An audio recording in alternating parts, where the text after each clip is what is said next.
Hey boys, welcome back to some Roosters career mode, and it is State of Origin Game 2 here, and the reason I'm laughing is just because at times, because I have so many series going and so many saved up clips or gameplays, oftentimes I get confused with what series are going and what round we're up to, and I'm pretty sure for the Origin Game 1 for the Roosters career mode a couple of videos ago, for this series, at the end of the video I was talking about, I thought it was game 2 and I was trying to work out if we won the first game or not, or if it was 1-1, but of course that was the first game.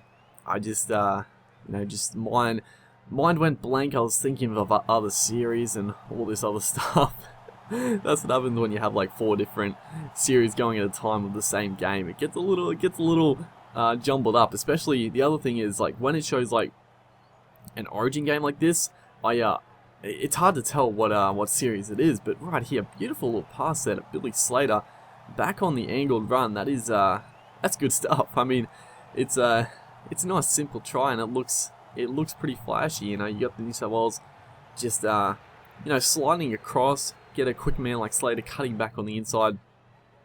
Pretty realistic of what would happen in real life if the plan worked out like that. So we start the game off strongly. We did win the first Origin game, and things are looking pretty good.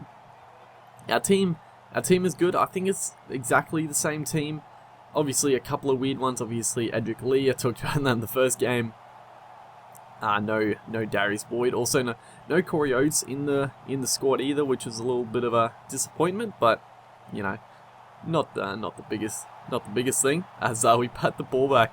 Josh Morris is away here. Billy Slater, though, quickest player in the game, and a couple of people were wondering isn't James Roberts the quickest in the game, and other players. But no, I'm pretty confident Slater is the quickest. He just, whenever I play against him and play with him, he feels just a little bit faster. It's just James Roberts, obviously. I mean, it's hard to tell.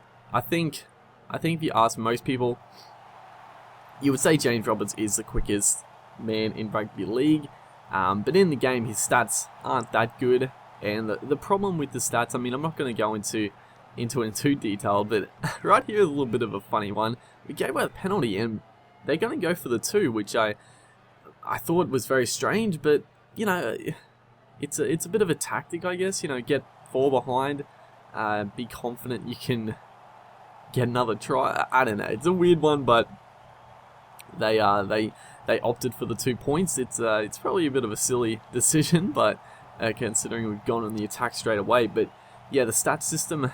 The problem with the stat system, and I'll tell you guys for a fact, it's not going to be like that for other games. Big Ant specifically stated that the way the stats work, how they go up in there's 5 different categories. They specifically stated that was not going to be returning in any of their next games. So Don Bradman and obviously Rugby League in the future, which is good. I mean, they tried something different, and it doesn't ruin the game at all. It's not a game ruiner, as Ryan Hoffman here. It looks like I should eat my words a little bit. The tactic has actually paid off for them. Who was this? Josh Reynolds, 5'8". He converts the kick. Actually, that might be different. I think the first game Maloney was 5'8". I think, anyway, as to kind of knock it on from the kickoff, so we got a chance. But like I was saying, the categories, they go up, they don't go up separate stats, which I'm not hating on it. I didn't know how it would work, and like I said, it doesn't ruin the game, but it just means every player is pretty similar, right? And it also means that all the good players, they're gonna be the quickest players, and all the good players are going to be the best tacklers, which is a little. It just doesn't allow for diversity. You can't have just a speedster who can't tackle. If he's quick, he's going to be decent at everything, which is the problem. But they're going to revert back to the. I would assume they would just revert back to the old system, where there were just a bunch of individual stats. But we'll see. As right here, just another.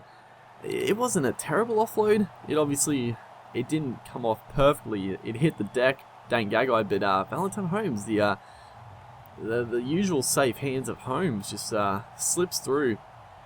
Daniel Tupou swoops on it and scores. Josh Reynolds converts to make it 14-6. So that's that 8-point lead. So the 2 points at the start of the game, like I said, I thought it was a bit of a silly decision, but it's paying off not too bad at the minute here, as Josh Jackson there makes a line break. And honestly, this game, it's been, I thought it was pretty even, but just Blues start of the second half have come out pretty strong, as Milford, the X factor off the bench, he's already spent. I mean, he's already fatigued as hell, but a good line break there. I thought he was going to get injured. He's so close to getting injured, it's crazy.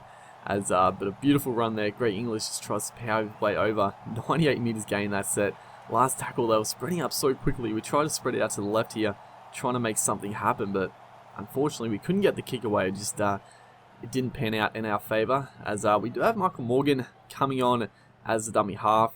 Problem is, you can't have Smith playing the full game. He gets too fatigued. That's another thing I would like the game to sort of change up a bit, is the fatigue and stamina type factors in the game. But you know, that's for another video. I was actually thinking about this, is like starting to do a series of wish lists and talking about like the next rugby league game. I don't know when to start it, because obviously the next game is not going to be for a while still. I don't want to like get people's hopes up. As Edric Lee here, the flying Edric Lee, what a try that was. It was good work by Slater. He wraps around Great English, the decoy. Aaron Gray drew himself in, and it was perfect. Tippy-toed down the sideline, and it was perfect. He just jumped, and of course, I just keep forgetting to put Thurston as the goal kicker. Every time, dude, I just start the game, I don't even think about that stuff. As we got Michael Morgan now kicking because he's on for Cameron Smith, so I'll hopefully fix it for the next time. I have no idea. I'll probably forget. But it is 14-12. We're still behind in this game. But Cameron Smith here, just the first man off the ruck. He must have been just back on the field, probably. He did have a spell for about 20 minutes, or 10-20 minutes. And he's going to pick up a crucial try. A bit of a typical Queensland fight back right here. The Blues, they had the game won. Any other side, against any other side, the Blues would have won this. But Queensland, they just don't give up, and that's exactly what has happened. A big shot coming in over the top. Josh Dugan there just nails Holmes, but straight back to his feet. And shocking pass. What are we doing? Just hold the ball, you fools. Spread it out to the right, and they believe we get tackled. Holmes takes the last hit up, and like I said, a typical Queensland fight back win, and a pretty good solid game, and a very good comeback. Hopefully you guys enjoyed, and I'll see you next time.